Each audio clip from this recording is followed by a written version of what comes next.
Welcome back. It's been quite a break. We had workshop 3, and now it's time to get back into the sessions.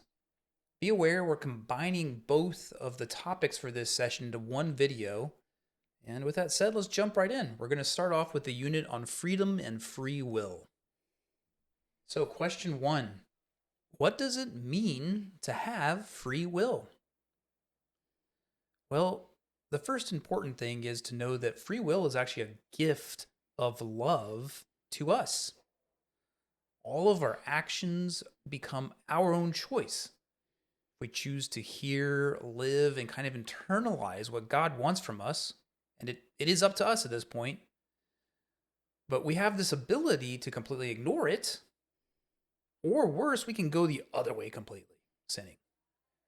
God could have made us these blind automatons that just serve and praise Him, and that's all we do. But it wouldn't be the same. It would be a very different or non-existent expression of love. I don't even know if it would be considered an expression of love. You would just be mechanical and doing your thing, and it'd be like a directive, a thing you have to do. But here we have free will. Every action we decided, we make it. We're directing it, and so when we turn these actions to God, we align ourselves with His will, which is to love Him. We're just fulfilling this expression of love for Him so beautifully and giving so much to Him by using that free will to turn back to Him and love Him. It just becomes a beautiful, powerful thing. Our next question: what responsibilities do we have by our freedom? So, we have the responsibility for our own actions as they are a free act of our own will. I mean, that is the result of free will, is that we are responsible for our actions. And that leads us to needing to understand good and evil so that we can grow into following God's will for us. With great freedom comes great responsibility, and God gave us that freedom. Therefore, we are responsible for learning how to use it according to God's will. Well, with that in mind, the next question: what ways are not good to use freedom? Well, because we have freedom, then we are choosing when we sin for the most part. We don't need to overly discuss sins at this time because we are going to be talking about that in another lesson coming up soon. But we know that it's our own actions, not the devil. The devil doesn't make us do it. Yes, the devil might tempt us and make something seem really great. That's what seduction is. But the devil doesn't make us do it. That is what free will and freedom is. It is us choosing that. So, as an extension to that, if we choose then to also remain ignorant to what is good and God's will, then we are inadvertently choosing to sin yet again. Okay, so again, we're going to be discussing sin in a little bit greater detail in the next session. So, we're not going to do it too much here. Just remember that when we fail to use our freedoms that God gave us according to His will, then we are in fact sinning. So, with that in mind, again, the next question: how can we use freedom for good? By aligning our will to God's will. Pretty simple. Yep. Next question then: would it be better if free will did not exist? You know what? We'd really prefer you not to ask this question. Whenever we ask these questions that differ from God's true decision that already exists in our life, we can end up in these confusing, morally ambiguous conversations that just really aren't necessary right now. If it comes up naturally in conversation, that's one thing. It can be a very deep theological and philosophical conversation to try and answer these questions. And a lot of these kids are still struggling with just the basics. Let's stick to the basics and what God has already decided is the correct thing for our lives because it is correct. And again, we don't really even want to put the idea in their heads that maybe God made a mistake. Maybe God did something wrong. It's as God wills, whether we understand it at this point or not. So, the next question: why would God give us free will knowing that man would abuse the privilege? So, we talked about this a little bit during the salvation history workshop that we did, but what's so important about our Christian faith is that we know we're not created by a master to be slaves to that master. We don't have this master servant relationship. Instead, we are created in the image and likeness of God in a relationship that is like a father and a child. The likeness that we share is seen in our free will and more. And as we learn to use our free will well, then we see and understand more deeply our relationship and how a loving father is always reaching out to guide us towards the best choices. I mean, that is what a good father does for his children. He guides them, he gives them opportunities to be disciplined. So we will have the will to love God and the intellect to know God. We are created with the will to love God and the intellect to know God. And our free will helps us to grow in that will and that intellect to join in this beautiful relationship with the Father. And what a beautiful gift that is, just to tie it back to the start of this conversation. This is truly a gift to us. That image and likeness, that will, the freedom to use it, the intellect, these are all gifts that God has given us so that we can more greatly understand what He's done for us and love Him for it. Because as we said before, if you cannot choose to give love to somebody, are you really able to love somebody? And that is what free will means for us, to be able to choose to love God in return. Second session is on the Ten Commandments. I'm going to give a brief intro here to clarify something about the Ten Commandments. There are actually a set of Catholic Ten Commandments and Protestant Ten Commandments. The commandments are the same, except their numbering is going to be a little different.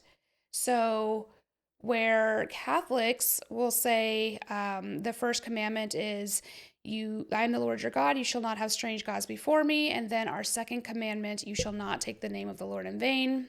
The Protestants will actually split up number 1.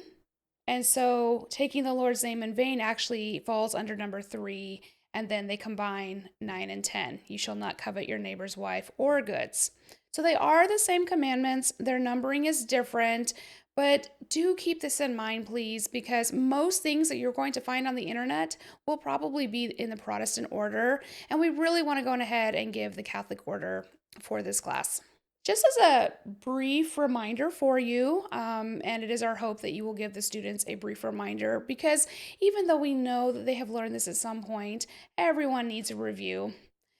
So the traditional list of the Ten Commandments is 1, I am the Lord your God, you shall not have strange gods before me.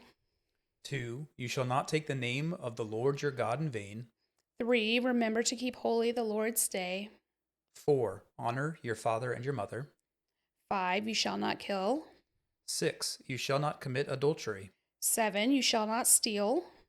8, you shall not bear false witness against your neighbor. 9, you shall not covet your neighbor's wife. 10, you shall not covet your neighbor's goods. This brings us to the first question. What is the reason for God giving us commandments? Well, I think it's pretty simple, actually. He's giving us an explicit, not implicit, these are definitive, explicit understanding of God's rules and His will. Just like we talked about previously in the other unit, a father is trying to teach their children the basics of correct life. And so here, God is giving that to us for our lives in an explicit list. Our next question, why did God need to write down what actions are good and bad? I'm going to give you a little history review. I know I love history, but really, if we don't understand what these people are going through, how can we fully understand the implications of what God does for them? As a quick review, the Israelites spent their 400 years in Egypt before Moses was able to bring them out of Egypt. And in all that time, they were subject to the Egyptian deities. Not only that, they were very young. They didn't even know how to worship God before this time, because God had appeared to Abraham and God had appeared to Jacob, and he appeared and he was starting his chosen people, but he had not formed this nation yet, this Israelite nation. And so they didn't even know what they were supposed to do to properly worship God. Okay, so they're out of Egypt, and all they have to go back on is their Egyptian pagan worship. Okay, so they are being treated like they're children, because they are. They are children in the faith, and God, the loving Father, has to teach them as you would teach children. Okay, so they're being given a start to their foundational law as a true unified group of people, God's chosen people. And then as they grow, like children grow, then they have a bit more self awareness on the proper ways to worship God. Question 3. Which commandments seem obvious?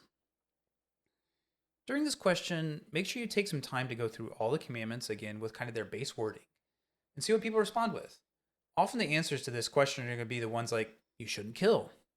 That's because it's natural law, which is already written on our hearts, but then is reflected in the commandments again because it is so important. Next question. What do the simplicity of these commandments say about human and divine nature? If God utters a word, he's not just defining a commandment or something simple like that.